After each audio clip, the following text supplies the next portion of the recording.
So hello guys, welcome to the new video. So इस video में हम start करने जा रहे हैं एक नया unit, that is unit number 5, multi threading in Java. देखो ये किस पे बेस्ड है?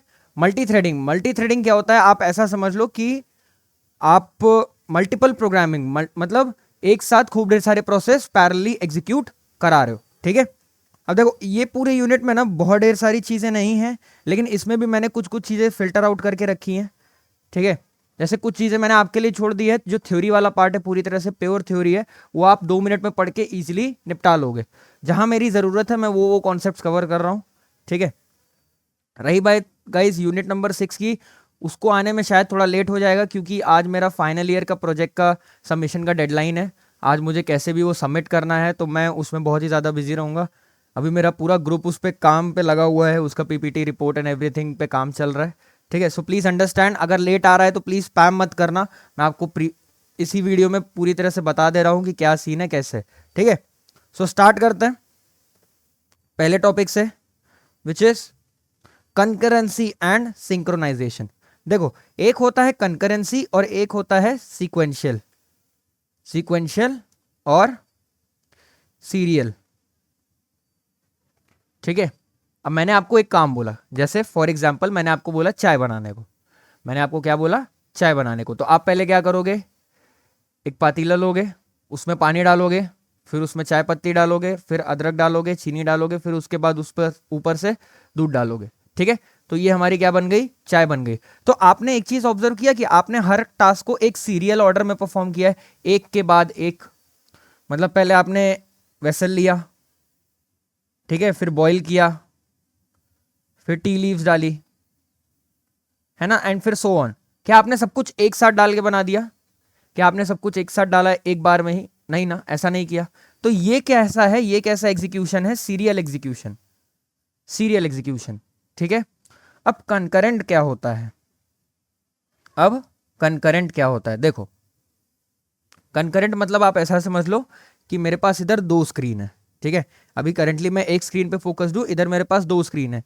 एक स्क्रीन पे क्या चल रहा है? एक स्क्रीन पे क्या चल रहा है? मेरा ये प्रेजेंटेशन चल रहा है या जो मेरे नोट्स है ये चल रहे हैं। ठीक है, दूसरे स्क्रीन पे क्या चल रहा है मेरा? फॉर एग्जाम्पल कोई दूसरे सब्जेक्ट के नोट्स चल रहे हैं, जैसे MIS।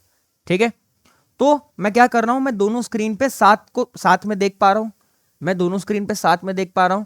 तो मैं कैसे देख पा रहा हूं? कंकरेंटली देख पा रहा हूं, मतलब पैरेलली देख पा रहा हूं, कंकरेंट और पैरेलल। ठीक है, आपको एग्जाम्पल समझ आया? आप अपने हिसाब से कुछ पैरेललिज्म का एग्जाम्पल सोच सकते हो जिसमें आप पैरेलल एग्जीक्यूशन कर रहे हो। तो ठीक है, यही चीजें मैंने यहां पे लिखी हैं। Concurrency it means managing multiple communications at the same time. Correct, concurrency is achieved through threads.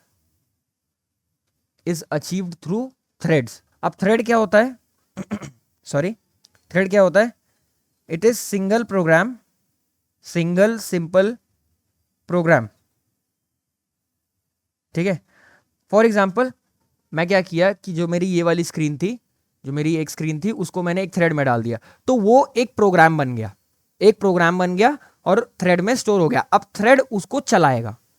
अब थ्रेड उसको चलाएगा। ठीक है, सिमिलरली इसको, इधर वाली स्क्रीन को भी मैं क्या करूंगा? उसको अपने थ्रेड में डाल दूंगा, तो ये भी साथ में चलता रहेगा। दोनों साथ में चल रहे हैं ना, ये देखो, दोनों साथ में चल रहे हैं। इसलिए क्या अचीव हो रहा है? कंकरेंसी अचीव हो रही है। एक्चुअल में देखा जाए ना, तो ये आप आगे जो CS वाले हैं वो आगे पढ़ेंगे ऑपरेटिंग सिस्टम में, कंकरेंसी सिंक्रोनाइजेशन। ठीक है, टेंशन मत लो, वो भी हम ध्यान रखेंगे, है ना। अब सिंक्रोनाइजेशन क्या है? आपको ये पता है? सिंक, आपको ये पता है? सिंक, सिंक मतलब क्या होता है? देखो, आप क्या गए? आप बैंक में गए। ठीक है, आप बैंक में गए, है ना। आपने क्या किया? आप कुछ पैसे निकाले, कुछ पैसे निकाले। जैसे ही आपने पैसे निकाले तो कुछ अमाउंट डेबिट होगा। अब उसी के साथ साथ क्या हो रहा है कि दूर आपके क्या बैठे हैं? फादर बैठे हैं, वो आपके अकाउंट को चेक कर रहे हैं। वो आपके अकाउंट को चेक कर रहे हैं, साथ में आप पैसे निकाल रहे हो। तो जैसे ही डेबिट होगा ना, तो अमाउंट कुछ कम हो जाएगा। फॉर एग्जाम्पल ये देखो, आपके अकाउंट में 1,000 रुपए थे। ठीक है, आपने डेबिट कराए कितने? 200 रुपए। तो बचे कितने? 800।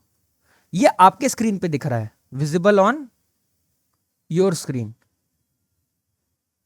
ठीक है, अब यही क्या कर रहे हैं कि आपके पिताजी ऑब्जर्व कर रहे हैं। Dad is observing. ठीक है, तो आप बताओ उनको भी क्या दिखना चाहिए, 800 ही दिखना चाहिए। क्या दिखना चाहिए, 800 ही दिखना चाहिए, visible on direct screen, visible on direct screen.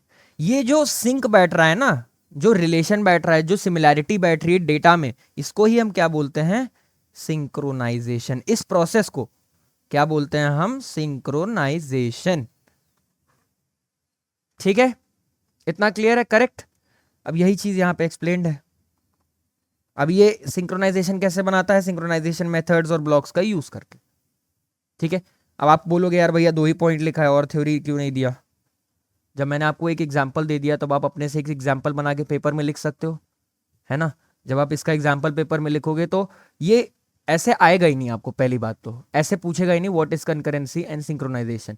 Usually जब 9 और 10 मार्क्स के क्वेश्चन होते हैं ना, तो उसमें 2 या 3 क्वेश्चन एक साथ आते हैं, 2 या 3 क्वेश्चन एक साथ आते हैं। जैसे फॉर एग्जाम्पल बोलेगा what is concurrency and synchronisation, how concurrency and synchronisation are achieved. ठीक है, और फिर बोलेगा कि थ्रेड का कुछ ले लेगा, एक्सप्लेन दिस एंड दिस, मतलब साथ में 3 क्वेश्चन। तब इसका फायदा क्या है, अगर 9 मार्क्स का क्वेश्चन है तो आपको कितने पेजेस लिखने हैं, मैक्स 3, मैक्स कितने लिखने हैं 3। 10 मार्क्स का क्वेश्चन है तो पूरा 3, उसमें भी मैक्स 3 लिखना है आपको। ठीक है, बच्चे क्या देखते हैं, 10 मार्क्स का क्वेश्चन है, अरे मैं दबा के लिख दूंगा। मैंने पीपीएल में यही गलती की थी कि मैंने पीपीएल में बहुत ही लेंदी लेंदी आंसर्स लिखे थे, 8-8 9-9 पेज के आंसर लिखे हुए थे, 10 पेज के आंसर लिखे थे। ठीक है, मेरा पेपर भी वैसा आया था कि मेरे को बहुत चीजें आ रही थी उसमें लिखने को, सो मैं लिखता चला जा रहा था। ठीक है, अब उसका फायदा क्या हुआ, फायदा तो ये हुआ कि मैंने बहुत पेपर लिख दिया, सबकी हालत खराब की, इतना पेपर लिख दिया, इसको तो फुल मार्क्स आएंगे। लेकिन इसका डिसएडवांटेज क्या हुआ पता है क्या, जब आपका पेपर एग्जामिनर चेक करता है तो उसके पास टाइम नहीं होता है, क्योंकि उसको मल्टीपल चेक करना है, उसको मल्टीपल चेक करना है। मल्टीपल चेक करने के लिए अगर वो एक ही पेपर बार बार चलाता रहेगा तो उसका टाइम वेस्ट होगा ना। तो वो क्या हुआ, बोर हो गया मेरे पेपर से, और फिर उसने मेरे मार्क्स काट दिए। मेरे को मार्क्स कितने मिले, सिर्फ 51, दैट्स इट, 51 मार्क्स मिले, उससे ज्यादा मार्क्स मिले ही नहीं। तो इसलिए मैं आपको बोल रहा हूं लिमिटेड लिखो, एक फिक्स कंस्ट्रेंट वे में लिखो और प्रॉपरली लिखो। मैं गारंटी देता हूं आपको 60 मार्क्स तो आराम से मिल जाएंगे। अब उसके आगे एग्जामिनर के ऊपर रहता है, क्योंकि थ्योरी पेपर है। ठीक है, छोटा सा पेपर का ट्रिक बता दिया आपको कैसे लिखना है। अब हम आते हैं किस पे, थ्रेड मॉडल पे। आपको थ्रेड समझ आ गया है क्या है ना। Thread is a single unit of programme. अब कोई भी थ्रेड होता है ना तो उसका एक मॉडल होता है, उसका एक क्या होता है, लाइफ साइकिल होता है, उसका एक लाइफ साइकिल होता है। अब ऐसे ही यहां पे भी है, ये डायग्राम देखो। पहले थ्रेड किस में एंटर करता है, अब हम यूज करेंगे अपना हाइलाइटर। पहले थ्रेड किस में एंटर करता है, न्यू स्टेज में। New is the starting stage, new is the starting stage. इसमें मतलब थ्रेड बनाया गया है, मतलब थ्रेड बना है न्यू स्टेज में। ठीक है, फिर वो किस में आता है, फिर वो किस में आता है, रनेबल स्टेट में। किसमें आता है, रनेबल, मतलब वो रन होने के लिए एकदम रेडी है, it is ready to run, या वो रन भी कर रहा है। ठीक है, या तो वो रन होने के लिए एकदम रेडी है या वो रन कर रहा है। ठीक है, अब ऐसा हो सकता है कि वो प्रॉपरली कंप्लीट हो जाए, प्रॉपरली कंप्लीट हो जाए और टर्मिनेट होके एग्जिट कर जाए। ठीक है, एक फ्लो तो ये है। दूसरा फ्लो क्या है कि उसने एक आईओ रिक्वेस्ट जनरेट की, एक आईओ रिक्वेस्ट। आईओ रिक्वेस्ट क्या होती है, इनपुट आउटपुट रिक्वेस्ट। वो किससे एक्सपेक्ट करते हो आप मुझे बताओ, आप इनपुट किससे रिक्वेस्ट करोगे, यूजर से एक्सपेक्ट करोगे, है ना। तो आप देखते हो आपको वहां पे आउटपुट इनपुट टाइप करने का ऑप्शन आता है कि एंटर 2 नंबर्स, तो आपका कोड वहां पे रुका रहता है। ठीक है, तो ये कोड किस में प्रेजेंट है, थ्रेड में। तो एक्चुअली थ्रेड क्या हो जाता है, ब्लॉक हो जाता है। थ्रेड क्या हो जाता है, ब्लॉक हो जाता है। और जैसे ही उसको उसका ये आईओ ऑपरेशन कंप्लीट हो जाएगा, वो फिर से किस में चला जाता है, रनेबल स्टेट में चला जाता है। ठीक है, अब कभी कभी ऐसा होता है थ्रेड में, अब कभी कभी ऐसा होता है कि वो वेटिंग स्टेज में जाता है, वो वेटिंग स्टेज में जाता है। वेटिंग स्टेज में कब जाएगा, व्हेन आई कॉल, यहां पे लिखता हूं, when I call wait, sorry join method, आगे हम पढ़ेंगे क्या होता है। ठीक है, अब जैसे ही ज्वाइन मेथड कंप्लीट होगा वो फिर से किस में चला जाएगा, रनेबल में। अब कभी कभी क्या होता है ना कि हम अपने से उसको वेट करवाते हैं, हम अपने से उसको कुछ टाइम के लिए वेट करवाते हैं कि यार तुम थोड़ा रुको, मेरे को ये एग्जीक्यूशन कराना, ये पहले हो जाएगा, फिर तुम अपना एग्जीक्यूशन कंटिन्यू कर सकते हो। ठीक है, तो यहाँ पे देखो क्या लिखा है, यहाँ पे देखो क्या लिखा है, वेटिंग फॉर इंटरवल। इंटरवल मतलब कुछ टाइम के लिए वेट कर रहा है, तो वो किस में चला जाता है, टाइम्ड वेटिंग में। मतलब उसकी वेटिंग टाइम्ड है, उसकी वेटिंग पे एक टाइम का कॉन्स्टेंट लगा हुआ है। ठीक है, जैसे ही उसका इंटरवल खत्म हुआ वो फिर से रनेबल स्टेट में चला जाएगा। ठीक है, अब टर्मिनेट होने के लिए ना दो कंडीशंस हैं। टर्मिनेट होने के लिए एक तो ऐसा समझ लो, एक कंडीशन क्या है कि प्रॉपर टर्मिनेशन, प्रॉपरली कम एग्जीक्यूट हो गया, प्रॉपरली एग्जीक्यूट हो गया।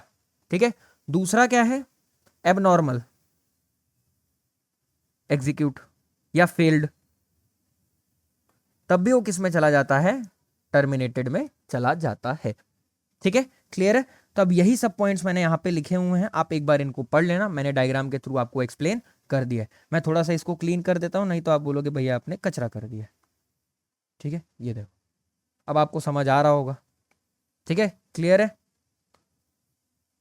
और इसको ठीक कर देते हैं हम, ये लो, correct, clear. Next we come to the next topic. अब देखो मैंने आपको थ्रेड प्रायोरिटीज नहीं बोला है, मैसेजिंग नहीं बोला है, और मेन थ्रेड तो अभी समझ आ जाएगा क्योंकि ये पूरे थ्योरी है। ठीक है, आप एक बार अपने से पढ़ लेना, चैट जीपीटी के मदद से पढ़ना या किसी वेब के प्लेटफॉर्म से पढ़ना, आसानी से समझ आ जाएगा। ठीक है, अब हम डायरेक्ट किस पे आते हैं, क्रिएटिंग थ्रेड पे। ठीक है, इस पे पेपर आता है, how what is a thread, how can you create threads, explain both the methods, ऐसा क्वेश्चन आ जाएगा, चांसेस है, तो आप समझ लो। देखो इसका एग्जीक्यूशन ना, जो मैंने यहाँ पे आपको दिखाया है, जो यहाँ पे मैंने आपको दिखाया वो थोड़ा इजी है। जब थोड़ा कॉम्प्लेक्सिटी इंक्रीज होती है ना तो फिर प्रॉब्लम आता है। प्रॉब्लम क्या है, आपके बुक में फॉर लूप्स और ये सब यूज किया जिसकी वजह से कॉम्प्लेक्सिटी थोड़ी सी बढ़ रही। ठीक है, लेकिन मैंने ट्राई किया कि सिंपल करूं, इसलिए आप यूनिट 5 के लिए मेरे नोट्स ही प्रेफर करेंगे तो आपके लिए अच्छा रहेगा। नोट्स के लिए टेलीग्राम चैनल ज्वाइन कर लेना, लिंक है डिस्क्रिप्शन में। ठीक है, अब देखो थ्रेड्स बनाने के दो तरीके हैं, एक तो थ्रेड क्लास की मदद से बना सकता हूं, एक रनेबल नाम का इंटरफेस होता है उसकी मदद से बना सकता हूं। इंटरफेस पता है क्या हमें क्या होता है, इंटरफेस पता होगा, प्रीवियस यूनिट याद करो, नहीं याद है तो एक बार वीडियो चेकआउट करना। ठीक है, अब हम क्या यूज कर रहे हैं, थ्रेड क्लास। थ्रेड क्लास को हम क्या करते हैं पता है, एक्सटेंड करते हैं या थ्रेड क्लास की प्रॉपर्टीज को इनहेरिट करते हैं। ऐसा बोल लो, ये इनहेरिटेंस है, inheritance of thread class, inheritance of thread class. ठीक है, अब ये देखो मेरे पास मान लो एक क्लास है ए नाम की, क्या है, एक ए नाम की क्लास है। तो अब इसको मैं क्या कर रहा हूं, इसकी मदद से मैं एक्सटेंड कर रहा हूं थ्रेड क्लास को। कैसे एक्सटेंड किया है यार, ये देखो मैंने एक क्लास बनाई माय थ्रेड नाम से, और क्या, एक थ्रेड क्लास। अब आप बोलोगे यार भैया आपने ये तो यहाँ पे दिखाया कि ये क्या है, ये तो हमारा क्या है, डिराइव्ड क्लास है। ठीक है, याद आ गया है हमें, ये हमारा क्या है, डिराइव्ड क्लास है। थ्रेड क्लास क्या है, बेस क्लास है। लेकिन बेस क्लास का इंप्लीमेंटेशन कहाँ है, देखो ये क्लास ना जावा में पहले से इंप्लीमेंट रहती है, thread class is pre implemented by Java, तो मैं डायरेक्टली थ्रेड इधर यूज कर सकता हूं, मेरे को अपने यूजर के साइड से इंप्लीमेंटेशन लिखने की कोई जरूरत नहीं है। ठीक है, क्लियर है। अब उसमें मैंने क्या किया, रन मेथड बुलाया, रन मेथड को बुलाया, और उसमें क्या लिख दिया मैंने, थ्रेड इज क्रिएटेड। ये स्टैंडर्ड मेथड है, याद रखना, आप यहां रन के अलावा कुछ और मत लिखना, ये स्टैंडर्ड मेथड है, रन स्टार्ट। ठीक है, और भी कुछ मेथड्स है वो उतना आप मत जानो। ठीक है, अब देखो यहां पे मैं आया मेन प्रोग्राम में, और मैंने क्या बनाया, एक ऑब्जेक्ट, एक ऑब्जेक्ट बनाया जिसका रेफरेंस वेरिएबल का नाम क्या था, टी, रेफरेंस वेरिएबल का नाम क्या था, टी। और मैंने कॉल किया क्या पता है क्या, टी डॉट रन नहीं कॉल किया, टी डॉट रन कॉल नहीं किया, मैंने कॉल किया टी डॉट स्टार्ट। तो ये क्या करता है पता है क्या, स्टार्ट्स एग्जीक्यूशन ऑफ थ्रेड। अब आप बोलोगे यार भैया ये स्टार्ट मेथड तो इसमें कहीं दिख ही नहीं रहा है, ये स्टार्ट मेथड तो इसमें कहीं दिख ही नहीं रहा है। आपको याद आया, मैंने एक्सटेंड कराया, मैंने थ्रेड की क्लास की प्रॉपर्टीज को इनहेरिट कराया, तो ये जो स्टार्ट मेथड है ना, ये किस में है, थ्रेड क्लास में है। ठीक है, इनहेरिटेंस का कॉन्सेप्ट याद करो, मैं इनहेरिटेंस की मदद से बेस क्लास की प्रॉपर्टीज को भी एक्सेस कर सकता था using the object of derived class. ठीक है, तो अब आपको समझ आ गया होगा, क्लियर। अब हम आगे आते हैं, अब ये एग्जीक्यूट होगा तो क्या प्रिंट हो जाएगा, थ्रेड इज क्रिएटेड। क्या प्रिंट हो जाएगा, थ्रेड इज क्रिएटेड। आप बोलोगे यार भैया ये तो कुछ था ही नहीं। हाँ, कुछ नहीं था, क्योंकि एग्जाम्पल ही वैसा दिख रहा है, सिंपल एग्जाम्पल है, इसलिए मैंने सिंपल लिया है। ठीक है, नेक्स्ट क्या है, बाय इंप्लीमेंटिंग रनेबल इंटरफेस। ठीक है, अब रनेबल इंटरफेस पहले से बन के रखा हुआ है, रनेबल इंटरफेस पहले से बन के रखा हुआ है। ठीक है, आप ये ओवरराइड वाला कीवर्ड अगर इग्नोर करो फिलहाल के लिए तो ठीक है, ये फंक्शन ओवरराइडिंग का है, लेकिन लिखा रहने दो, एग्जाम में भी लिख लेना, मैंने पढ़ाया नहीं है लेकिन लिख लेना। ठीक है, फिर से देखो हमारा क्या है, रन, हमारा क्या है रन, उसमें मैंने क्या लिखा है, hello from runnable interface, hello from runnable interface. अब आप मुझे बताओ, आप मुझे एक बात बताओ, क्या आप इंटरफेस का ऑब्जेक्ट बना सकते हो क्या, आप इंटरफेस का ऑब्जेक्ट बना सकते हो क्या, बिल्कुल भी नहीं बना सकते। ठीक है, तो ये देखो मैंने माय थ्रेड जो हमारी क्लास थी उसका ऑब्जेक्ट बनाया, उसका ऑब्जेक्ट बना। अब ये देखो ये क्या है, ये थ्रेड का ऑब्जेक्ट बना रहा हूं मैं, ये थ्रेड का ऑब्जेक्ट है, थ्रेड क्लास का ऑब्जेक्ट है। कौन से क्लास का ऑब्जेक्ट है, थ्रेड क्लास का ऑब्जेक्ट है, और उसमें मैंने एज अ पैरामीटर कौन सा ऑब्जेक्ट पास किया है, माय थ्रेड वाला। ये देखो, ये ही क्या बोलते हैं इसको हम, object as a parameter, object as a parameter. ये यूनिट नंबर 3 में था शायद, यूनिट नंबर 3 में था। ठीक है, तो अब आपको ये समझ आ गया होगा, मैंने वहां पे जानबूझकर नहीं बोला आपको, क्योंकि यहाँ पे ये आना है। ठीक है, तो मैंने ये वाला यहाँ पे पास कर दिया। अब इससे क्या होगा, आगे आओ जरा, मैंने thr.start कॉल किया, इससे क्या हो गया, thread starts running, thread starts running, correct, thread starts running. तो क्या प्रिंट हो जाएगा, आप मुझे बताओ क्या प्रिंट हो जाएगा, हेलो फ्रॉम रनेबल प्रिंट हो जाएगा, हेलो फ्रॉम रनेबल प्रिंट हो जाएगा, और हेलो फ्रॉम मेन थ्रेड भी साथ में प्रिंट हो जाएगा, हेलो फ्रॉम रनेबल प्रिंट हो जाएगा, और hello from the main thread भी प्रिंट हो जाएगा। ठीक है, अब आप बोलोगे यार ये तो कुछ समझा ही नहीं मुझे, है ना, ये तो मुझे कुछ समझा ही नहीं, ये क्या किया आपने। आप ये देखो, अगर मैं इसको एज अ नॉर्मल फंक्शन की तरह भी प्रिंट करता ना तो भी आउटपुट इसी टाइप का आना था। ठीक है, तो भी आउटपुट इसी टाइप का आना था, लेकिन अभी आउटपुट कैसा आ रहा है पता है क्या, पहले ये प्रिंट होगा, पहले ये प्रिंट होगा फिर ये प्रिंट होगा, मतलब फर्स्ट पे ये प्रिंट होना है और सेकंड पे ये प्रिंट होना है। अब आप बोलोगे ऐसा क्यों, आप ये देखो ना, ये पैरेलल एग्जीक्यूशन है। ये कैसा एग्जीक्यूशन है, पैरेलल, मतलब जैसे ही आपने थ्रेड को इंस्टेंशिएट कराया ना, तो ये मेरा मेन थ्रेड है, देखो यहाँ पे देखो, ये हमारा क्या है, मेन थ्रेड है, और ये हमारा क्या है, माय थ्रेड है जो मैंने अभी बनाया। ठीक है, तो इसमें मैं इस लाइन पे था, और यहां पे मैं अभी फर्स्ट लाइन पे पहुंचूंगा जैसे ही स्टार्ट किया, तो ये वाला एग्जीक्यूट होगा, ये वाला, और साथ में इसके साथ इसकी नेक्स्ट लाइन भी एग्जीक्यूट होगी। तो यहां पे क्या प्रिंट हो जाएगा, नेक्स्ट लाइन पे क्या है, हेलो फ्रॉम मेन थ्रेड, और इसकी नेक्स्ट लाइन पे क्या आएगा बाद में, हेलो फ्रॉम रनेबल। समझा, पैरेलली चल रहा है, पैरेलली, कैसा चल रहा है, पैरेलली, हेलो फ्रॉम रनेबल। अब मैं अगर मान लो इसको रनेबल इंटरफेस से ना इंप्लीमेंट करा के डायरेक्टली अगर रन करता था, ठीक है, रन मेथड को अगर मैं कॉल करता था, तो यहां से कंट्रोल कहां जाता था, जैसे मैं आपको एक एग्जांपल देता हूं, मान लो मेरा रन मेथड बना हुआ है यहाँ पे, ठीक है, यहाँ पे रन मेथड मेरा कुछ बना हुआ है। ठीक है, अब मैंने ऑब्जेक्ट बनाया th.run और मैंने कॉल किया, और फिर यहाँ पे मैंने लिखा, यहाँ पे मैंने देखो th.start वाट कुछ भी नहीं लिखा है, मैंने सिर्फ ऑब्जेक्ट बनाया है। यहाँ पे लिख देता हूं, my thread th equals to new my thread bracket close. ठीक है, और यहाँ पे मैंने system dot out dot print ln, और यहाँ पे मैंने लिखा मेन, और यहाँ पे रन प्रिंट कराया है। ठीक है, तो अब जब मैं इसको प्रिंट कराऊंगा तो पता है क्या होगा, जब इसको चलाऊंगा मैं तो क्या होगा, पहले ये यहां से कंट्रोल इस पे भेजेगा। ऐसा नहीं होगा कि मेन प्रिंट हो जाएगा फिर रन प्रिंट होगा, नहीं, पहले रन प्रिंट होगा ही होगा। This is what is serial execution, this is what is serial execution. ये लाइन से कंट्रोल किस पे जाएगा, रन मेथड पे जाएगा, और फिर रन मेथड पहले पूरा एग्जीक्यूट होगा, फिर यहां से कंट्रोल बैक टू किस पे आएगा, इस वाली नेक्स्ट वाली लाइन पे।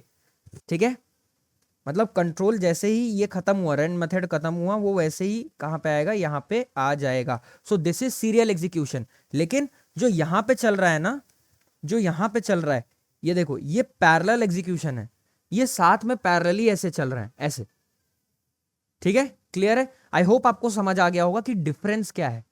ठीक है, अब हम आते हैं किस पे, क्रिएटिंग मल्टीपल थ्रेड्स पे। देखो वो तो था एक तरीका थ्रेड बनाने का, कैसा, एक सिंगल थ्रेड।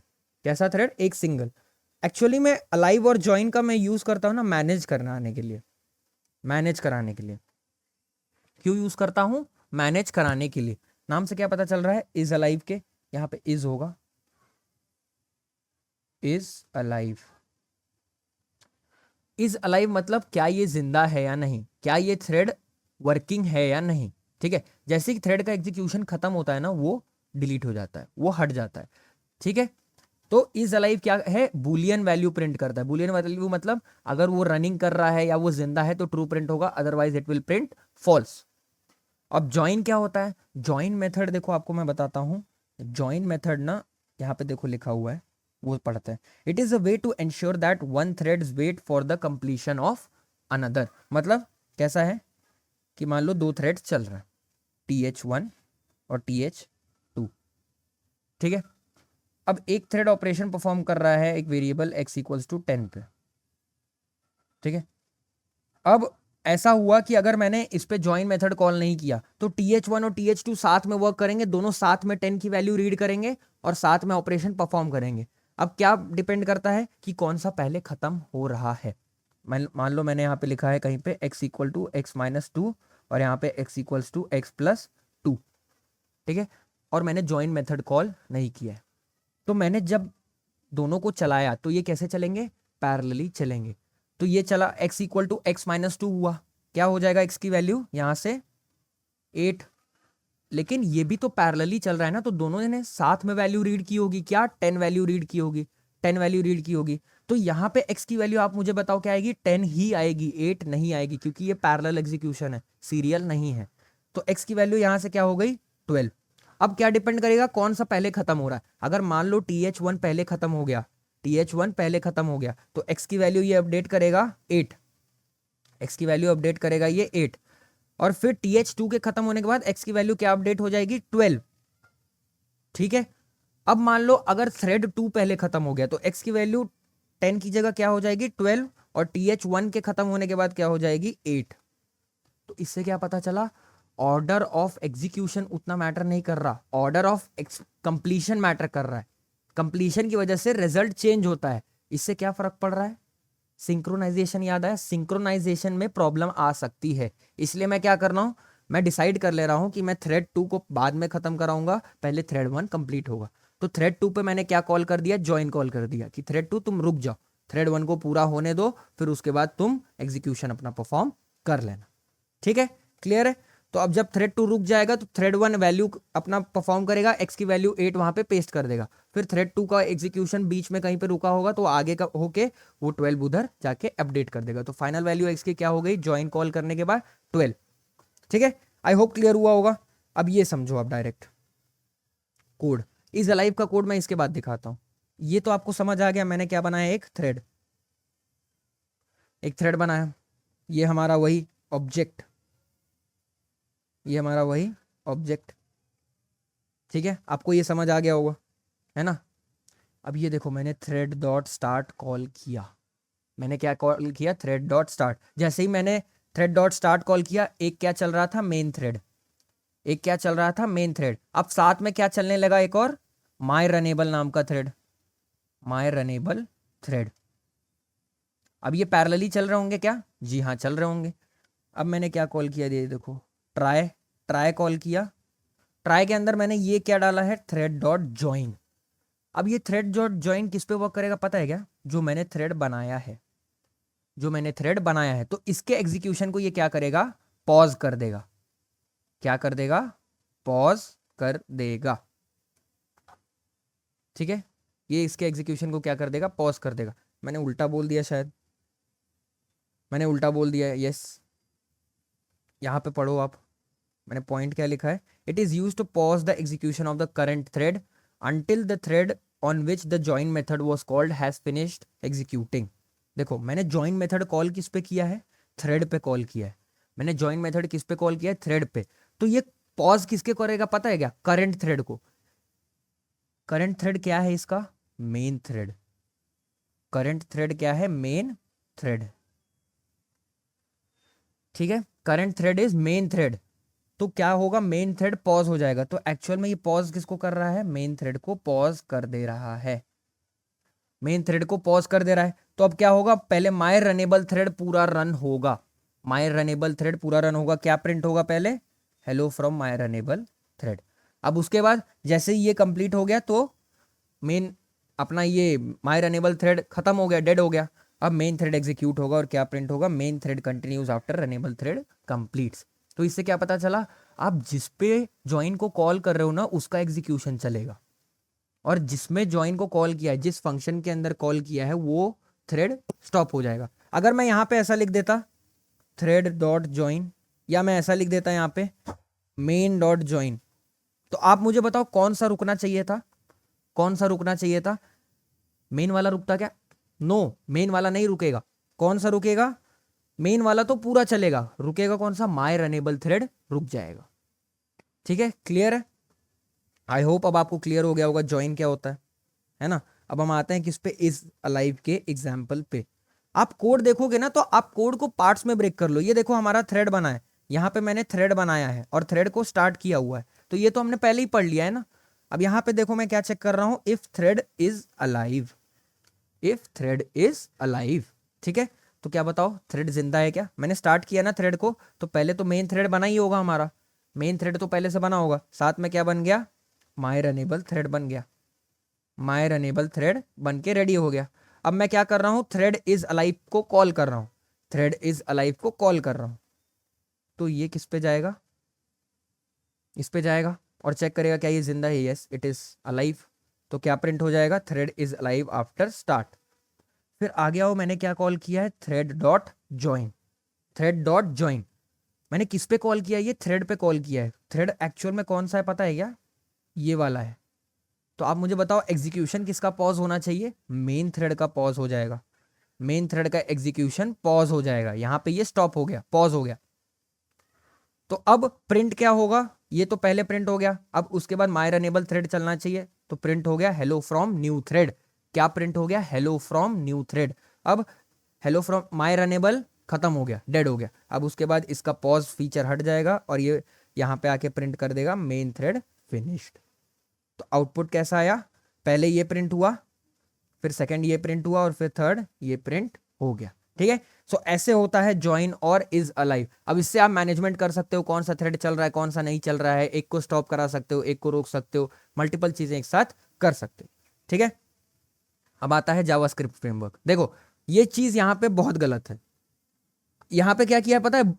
एसपीपीयू ने क्या किया है? उन्होंने देखा जावा जावास्क्रिप्ट, जावा जावा मैच कर रहा है ना, तो थोड़ा सा बोल दिया कि मैं अब यहाँ पे जावास्क्रिप्ट की बातें कर लूंगा। बहुत ही लाइक आप समझ लो पूरी तरह से ये ब्रेन डेड चीज की है इन्होंने यहाँ पे जावास्क्रिप्ट का कॉन्सेप्ट देख। ठीक है, आपको पेपर में एक क्वेश्चन आ सकता है जावा और जेएस के बीच में डिफरेंस लिखने का। ठीक है, तो आप ये बुक से एक बार पढ़ लेना, आपको समझ आ जाएगा।